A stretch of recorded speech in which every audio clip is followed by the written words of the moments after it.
Good morning, everybody. Welcome back to the channel. You know, it's interesting how the sun moves across the sky throughout the different seasons. And I take note of things like this for some reason. I don't know why. But the fall is definitely a strange time of the year. The way the light changes. And where I'm at, the sun rises in a particular spot in the sky. And interestingly, some mornings seem brighter than others. And there's no logical explanation for it. There's no cloud cover, anything like that.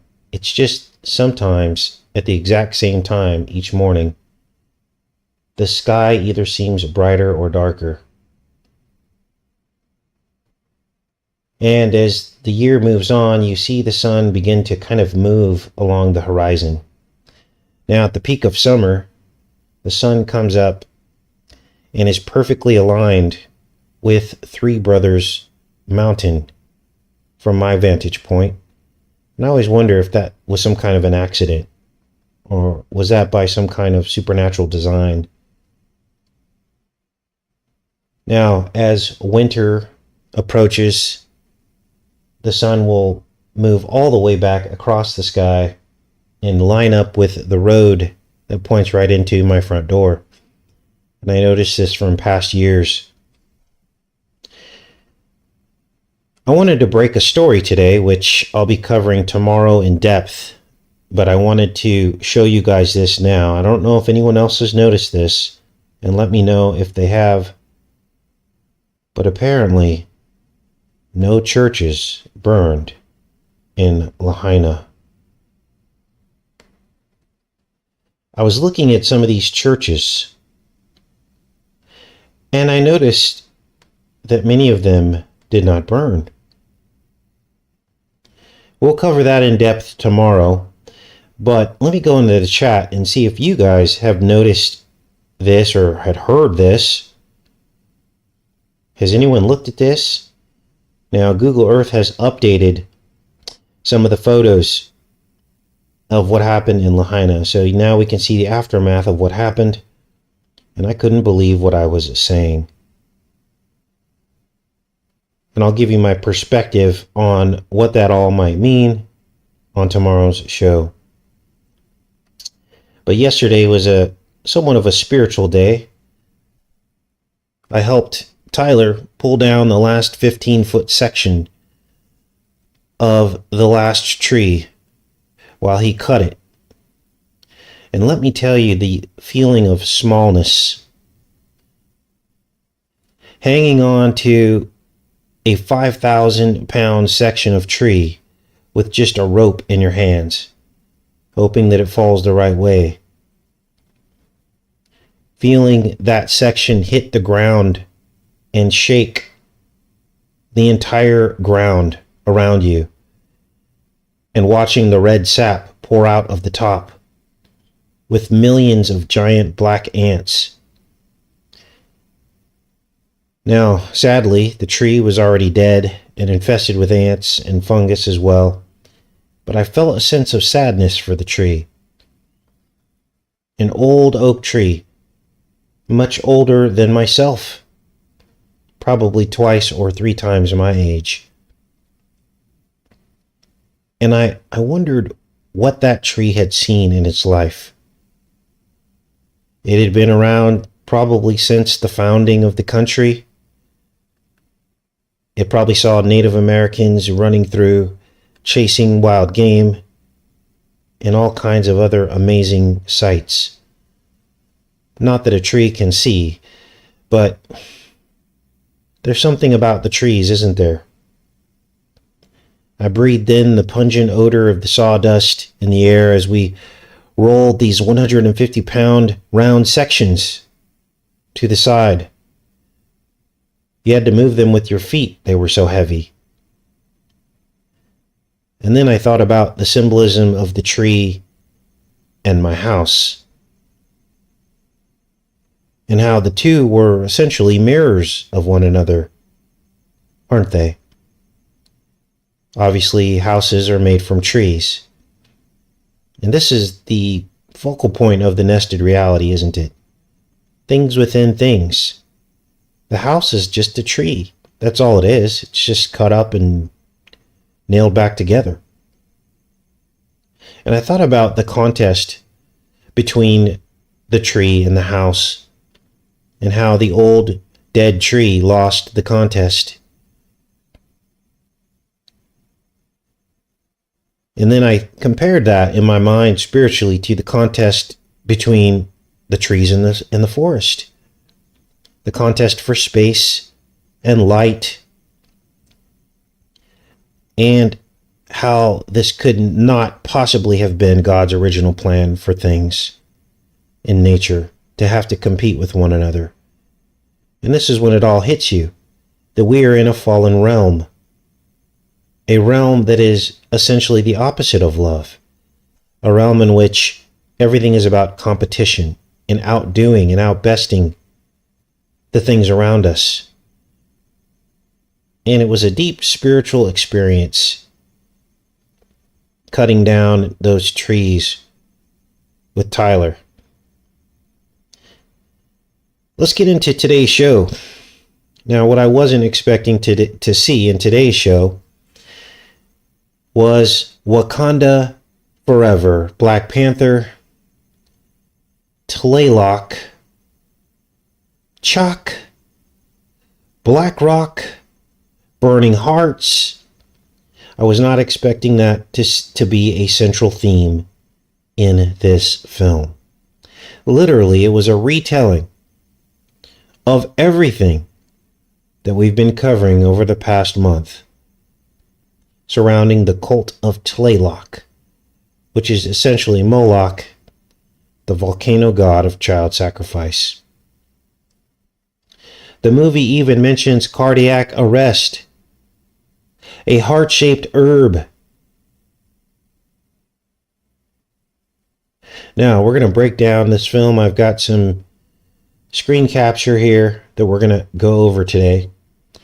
But first, let's look at the specs on this film, Black Panther, Wakanda Forever. Let me check in with you guys and we'll get into this decode today. Good morning, everybody. Welcome to the channel.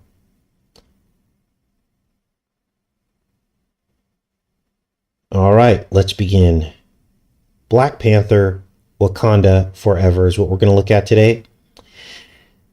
And I always like to look at the specs on these movies because they're very, very telling.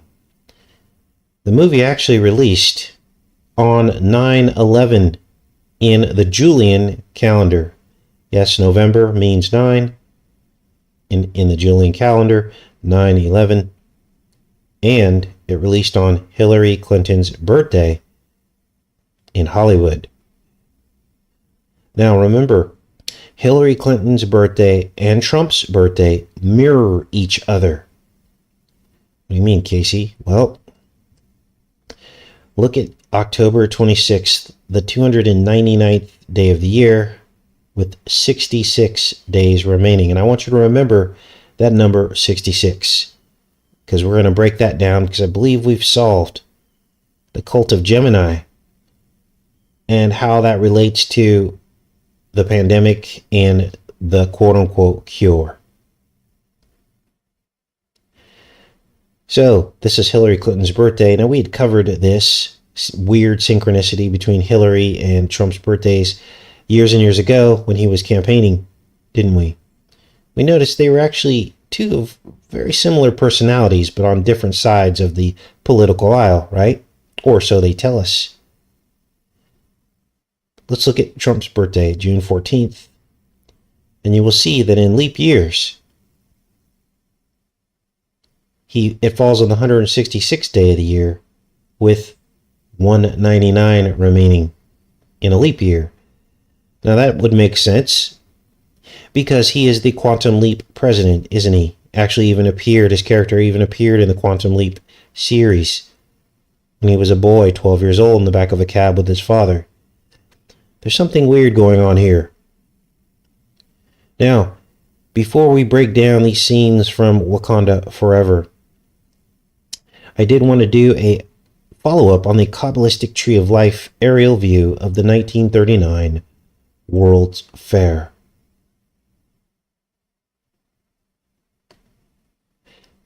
Many of you remember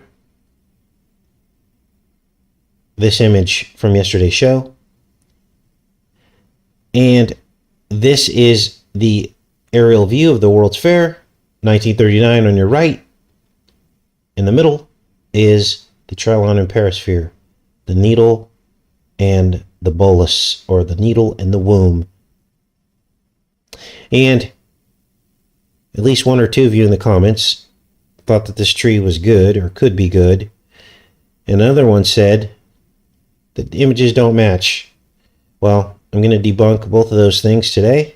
We're going to do a deep dive, and I'm going to show you beyond the shadow of a doubt that these two images are one and the same.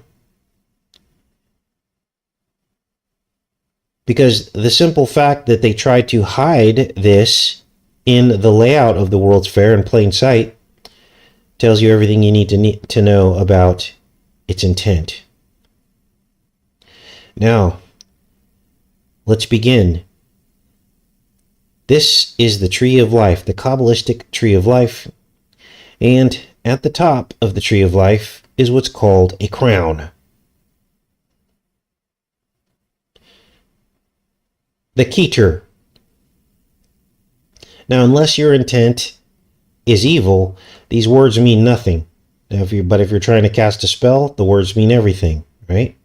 So don't be afraid of digging into this stuff. That's part of the disinformation campaign that the evil ones hide behind. They essentially want you to be afraid of this, and then it never gets exposed, right? We're exposing it. The top is called the Keter, which means crown or corona.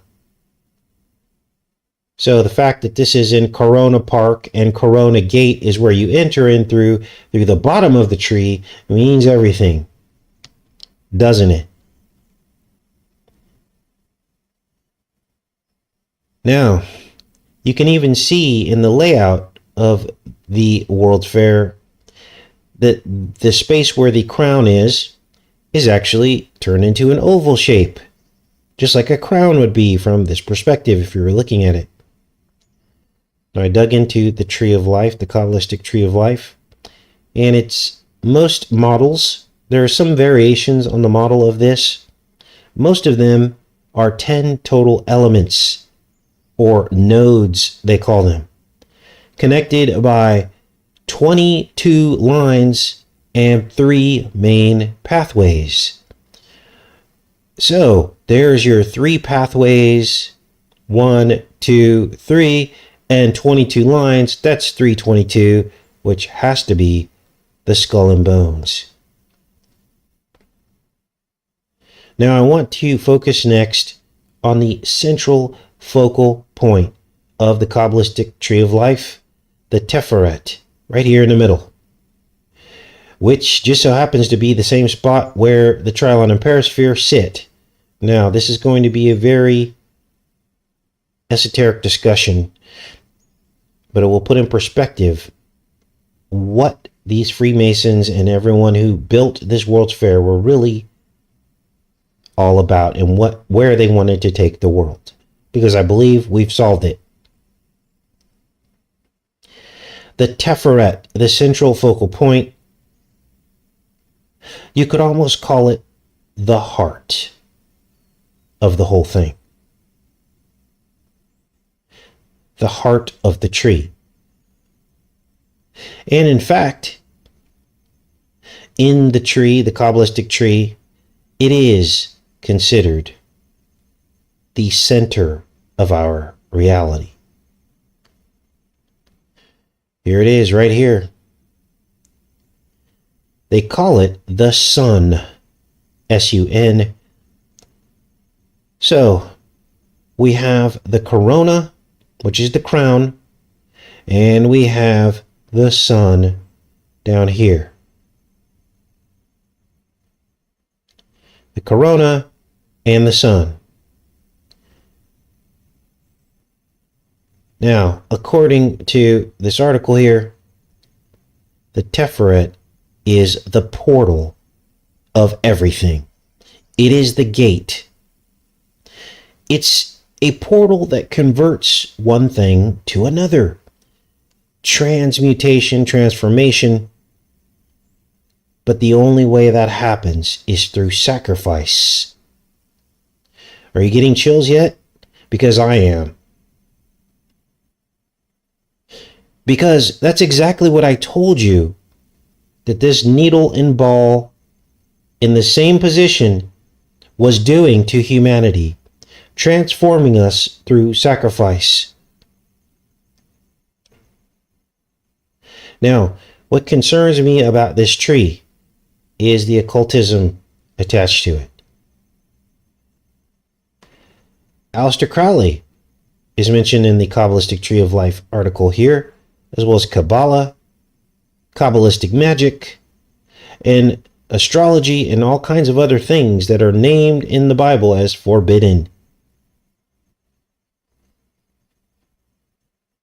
And yes, there are some biblical connections to this, but the fact that they, once again, the fact that they hid this tree in the layout of the World's Fair without telling a soul means that it cannot be good.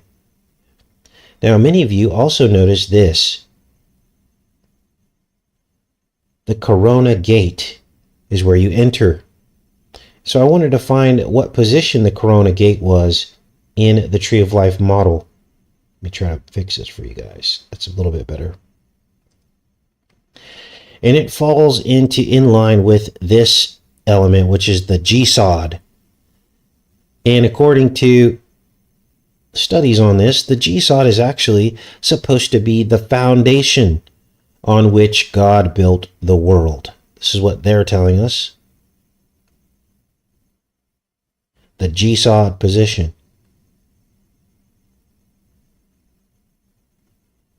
Now, what they say is the creation energy flows up and down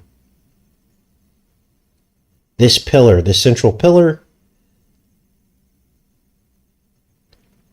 And there's actually one of these elements beneath G-sod. It's called Malkuth in some models. And it's supposed to be the furthest from the divine source of God. So you've got this energy flowing up. You've got Malkuth, which is below this, even below the G-sod. And Malkuth is supposed to be the actual material world, the physical world, which is furthest away from God, the divine source of God. And throughout the central tree, they say, God creates. Weird, right? Now, there's a couple pieces in here I want to pull out. This Teferet.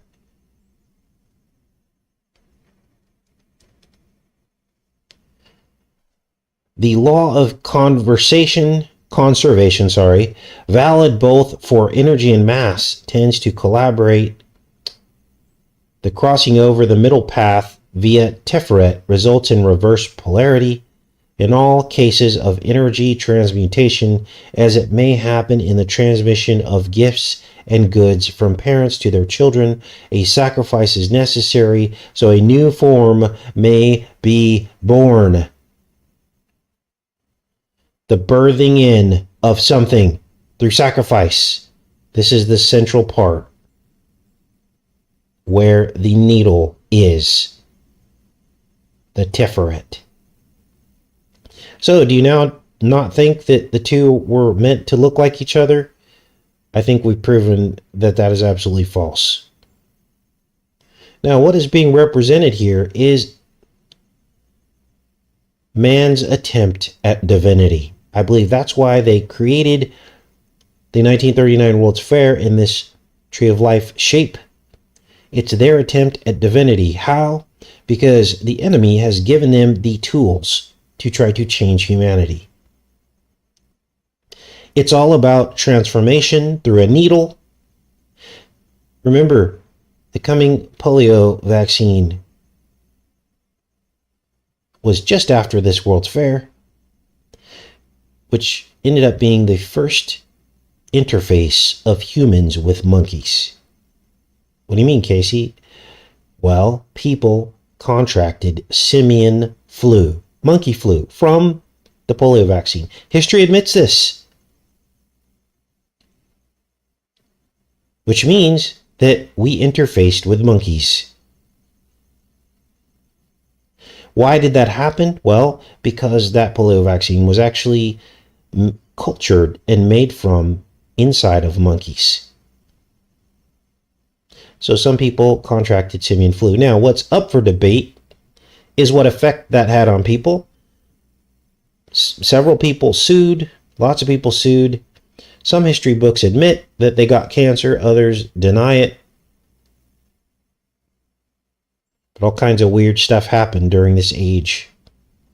Now, later in history, vaccines will be cultured in chicken eggs. And now we have bird flu. The needle is the mechanism. The needle is the catalyst. Xenomorphism is the result. The beast within is the result. And then I had a Holy Spirit epiphany, because then I realized, and only then, that the double digits surrounding Trump, who bought the needle and who had a billboard at this World's Fair of 1939, I think it was his grandfather or the Trump family, the homes of tomorrow, that this advanced chimerism, the venom of the snake. The double digits is the twin spirits, the Gemini. This is why there's the 66 and the 77 and the 88 surrounding him, because it is about the twin spirits, the beast and the human together. Wow. So there's the update on the Tree of Life at the 1939 World's Fair. And so now that you know everything that I just told you, Wakanda is going to make a lot more sense, isn't it? Because it's kind of the same thing. The beast within, the Black Panther, merged with the human. Now, God is amazing, isn't he? Helping us tie all this together, because now it is making perfect sense. We'll do a follow-up show because I found a logo, or one of you sent me a logo of a company dealing with genetics. And there's a giant X in the logo with 66 total hash marks, because it's all about the doubling of humanity, the twin spirits. Now let's get into some of the plot of Wakanda Forever as we begin to break down some of these scenes. Now, I'm not going to read the whole plot, just parts of it, so you can kind of understand what's going on before we get into some of these scenes. T'Challa, king of Wakanda, suffering from an unspecified terminal illness, which his sister Shuri believes can be cured by the heart-shaped herb. Queen Ramonda implores Shuri to continue her research on the herb, hoping to create a new Black Panther that will defend Wakanda. But she refuses due to her belief that the Black Panther is a figure of the past. Shuri uses a remnant of the herb that gave Namor's people their superhuman abilities to reconstruct the heart-shaped herb. She ingests it, gaining superhuman abilities, and meeting Killmonger in the ancestral plane, who urges her to seek revenge. So what we have here is man and beast, shapeshifters, changelings, X-Men, xenomorphs. Let's get into some of these clips, you guys. Our god of rain and abundance, Chak gave our shaman a vision. Chak is the Mayan version of Tlaloc. Let's keep listening. Facing starvation, war and disease, my people turned to Jack. A way to save his people.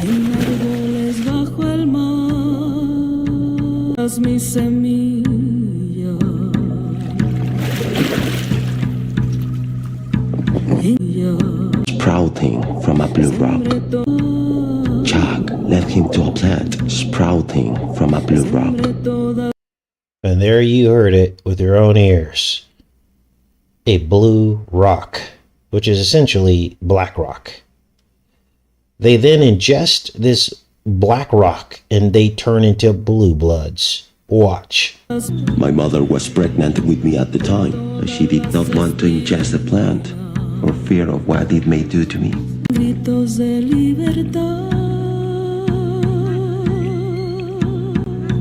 Jeneje elupah talut akika, leri kuyash sihi, diaknum benkahalo.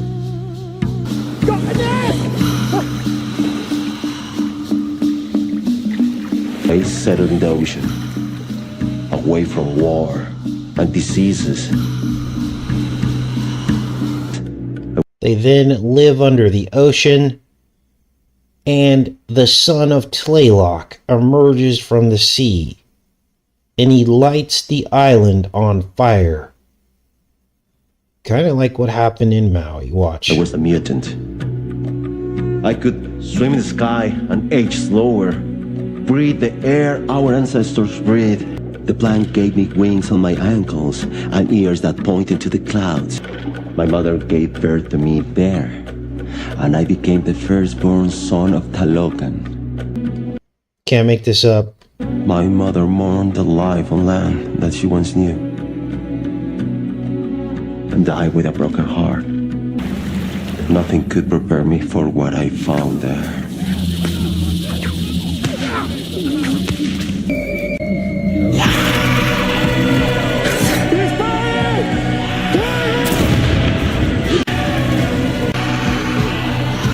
Hijo de Satanás. Spanish man of faith cursed me as he died by my hand. You know, every once in a while I'll get some people on the channel and they're like, oh, I know you must be crazy because you think Michael Jordan's a bad person.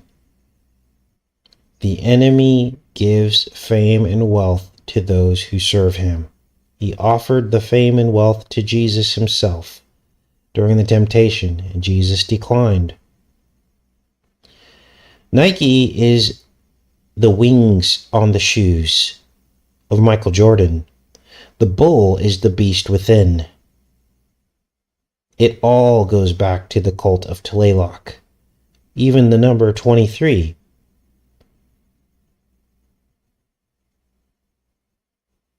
Which is the letter X.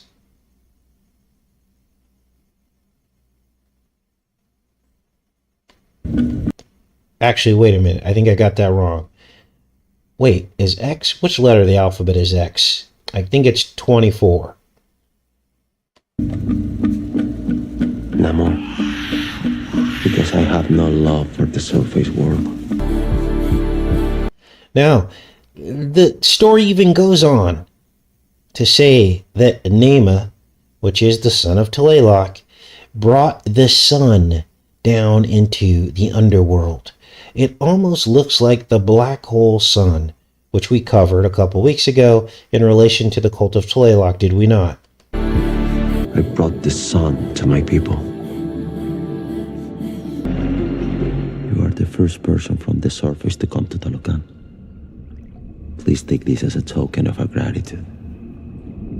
Veía un hombre con alas en los pies. And there you see that all of this goes back to the temple of the feathered serpent. Now, we've been on this trail for a long time, haven't we? Quetzalcoatl, also known as Kukulkan, the feathered serpent god. We showed you the crowned serpent, even in the aerial layout of Handy Sook Elementary. We talked about the crowning serpent in the movie I Am Legend, when Will Smith pulls in his Shelby Cobra, Serpent Mustang, underneath the crown as he's chasing the deer in the beginning scenes of the movie. We even broke down Will Smith's name. Smith means smite or to poke, and the will is from the willow tree, underneath which Artemis was found by a brother named Alopecia. We talked about the cult of Artemis and how she had a nymph named Syrinx, from which the word syringe comes from, because Syrinx was turned into a field of reeds that Pan cut off and used as his pipes.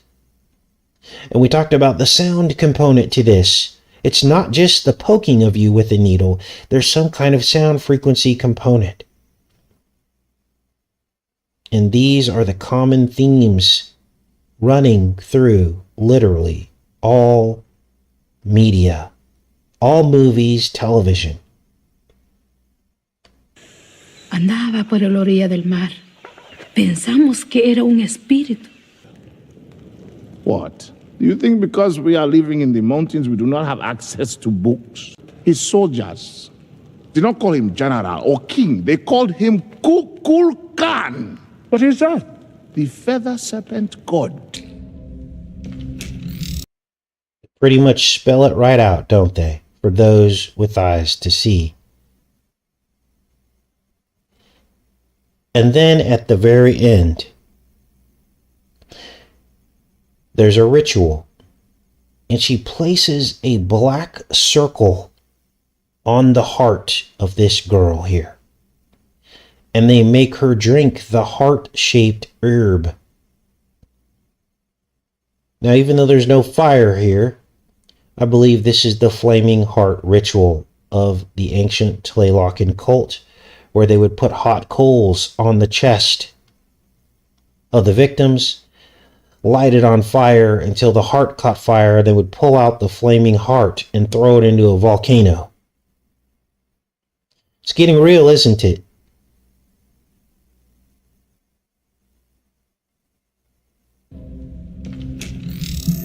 Right? I need you to have access to my chest, just in case I go through cardiac arrest. Cardiac arrest? Allow this heart-shaped herb take you to the ancestral plane to give you the strength of the Black Panther. Yaku. So this is obviously the heart-shaped herb that gives her Panther energy. A cross between a spiral portal, a lotus flower, and I don't know what else. But this is the heart-shaped herb mentioned in the Wakanda series. Here's an image of it here.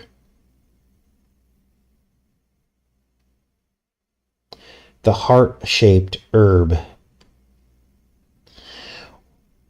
What does it mean? Well, it's obviously purple. It's red blood mixed with the blue blood. It is the X factor. Xenomorphism. The panther and the human together.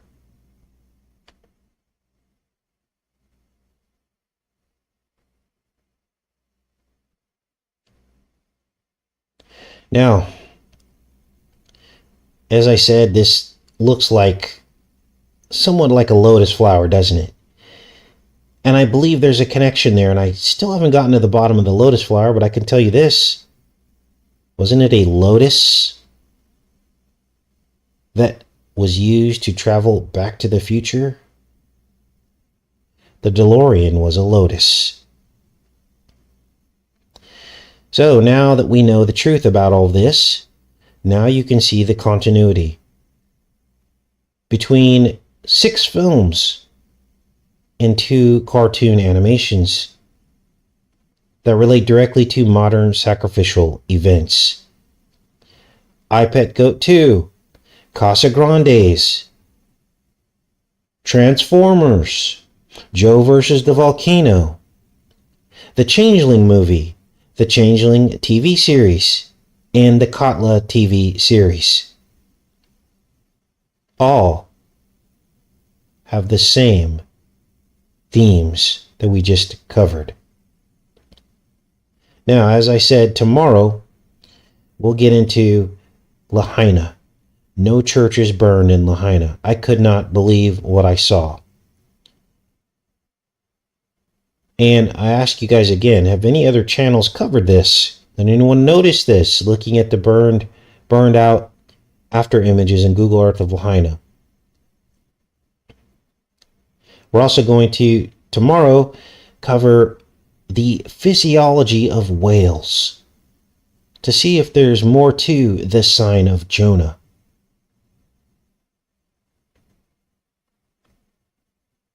Because going between heaven and earth, or hell and earth, you have to go through a portal, don't you? Let's go into the chat here. Good morning, everybody. Marcy had 2 house fires, no Bible burnt in either home. Now, I don't think that I just want to clarify my viewpoint on why these churches didn't burn. I don't think it's a good thing. I think the reason why the churches didn't, we'll talk about it tomorrow. I think that in order to rebuild Lahaina, people trust churches, don't they? Well, we were betrayed by the churches, weren't we, during the pandemic? They took the money and didn't warn the flock. And that's because of 501c3, it's because of tax exemption and all that kind of stuff. Thanks, Eric. Much love to you too. Can we trust Google Images? Well, that's a good question. Here's the way the enemy works. They don't lie unless they can get away with it, right? So, obviously, there's people in Lahaina that are going to confirm or deny that the churches are there. And the enemy wouldn't expose themselves to getting caught in a lie by doctoring images in Google Earth. So, until someone can say that what I'm going to show you is not true, then it is true. They're not that stupid. They only get away with lies that cannot be confirmed, right?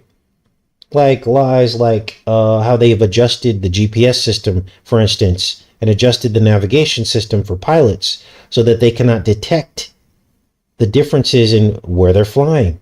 So pilots are literally flying on a slightly curved trajectory, and they don't even know it. When I say curved, I mean it's not straight. It's left or right to promote the lie. Or the lies up in the sky that no one can confirm or deny. They'll lie about that stuff, but they're not going to lie about images of churches not burned, because someone could simply go there, or a person could report back and say, no, that church is gone. I looked in Google Earth, you guys, and the churches are still there, surrounded by burnt down ash buildings. You'll see tomorrow when I show you the images, but I wanted to at least break the story because I don't think anyone had noticed this yet. Not that it matters who comes up with this stuff first, but as you guys know, sometimes we'll talk about stuff and then other channels will kind of take the ball and run and then won't direct people back to the channel to find the source of it. So what else is going on in the chat here?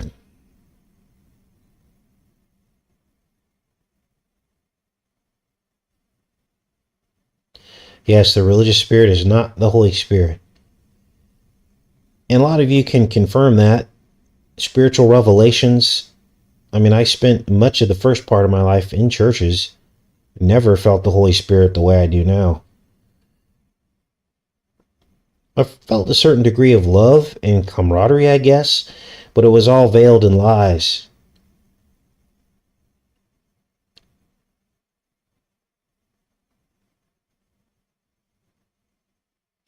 Can you cover the Revelations passages that are happening right now in the skies in Virgo and the child in the womb?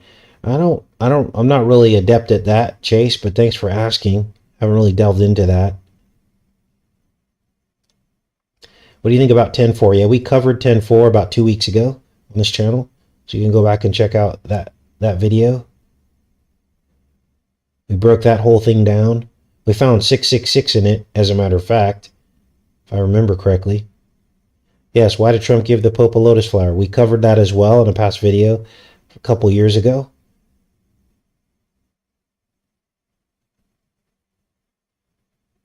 Well, I don't like to just keep repeating information, Chrissy. I appreciate you asking, but really the best way to stay up on the information is to just stay tuned in.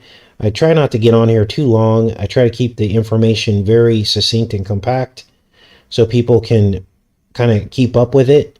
And I've been finding myself just repeating a lot of stuff, and then I can't get on to new material. And so therefore, that's kind of my general rule, is to direct people back to the videos. I'll put a link to that video in the pinned comment that we did on 10-4. But basically, we found 666 in the 10-4 event. It also has 88 days left in the year.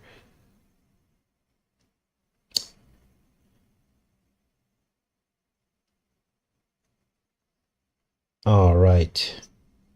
Here's another thing, just a housekeeping item. YouTube, basically, they've got mechanisms in place to essentially make it so that you don't stay caught up on the videos. One of those mechanisms is when you go on your mobile device and you pull up my channel, I think it defaults to a particular screen, a particular tab. The tab that it defaults to is just the daily videos. Well, we're not on that tab. We're on the live tab because we do live shows every day, right? So therefore, people go onto my channel and they're like, where did all your videos go? Well, all you got to do is scroll over and click on the live button and you'll see all the live shows. Now, I think they've done that by design. They don't want people staying up to speed on a regular live show because YouTube has less control over live shows, don't they? So they don't like that.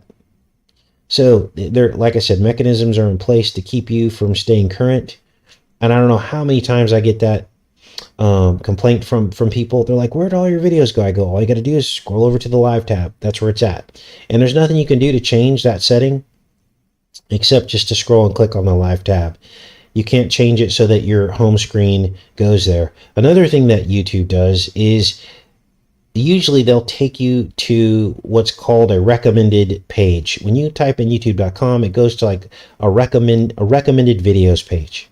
And in that page, there may be some people you subscribe to in that feed, but mostly it's what YouTube wants you to watch.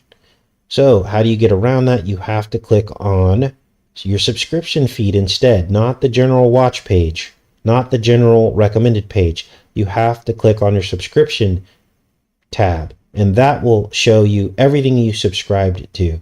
So a lot of times people will tell me they didn't get a notification or they didn't know I went live, and that's because they didn't, they're not looking at YouTube the right way. You have to kind of go around their defaults in order to find my videos. So that's just some information on that. Yes, the home page, Rachel. Yes, it is lame. And you miss all the people that you subscribe to don't even typically show up on your home page. So, all right, you guys. Well, it was a pretty heavy show today, but I wanted to let you guys know what was going on. Love each and every one of you guys. I hope you guys have a great rest of your day. We'll be back on tomorrow with no churches burned in Lahaina, as well as the sign of Jonah and whale physiology that might give us some clues. Take care, everybody.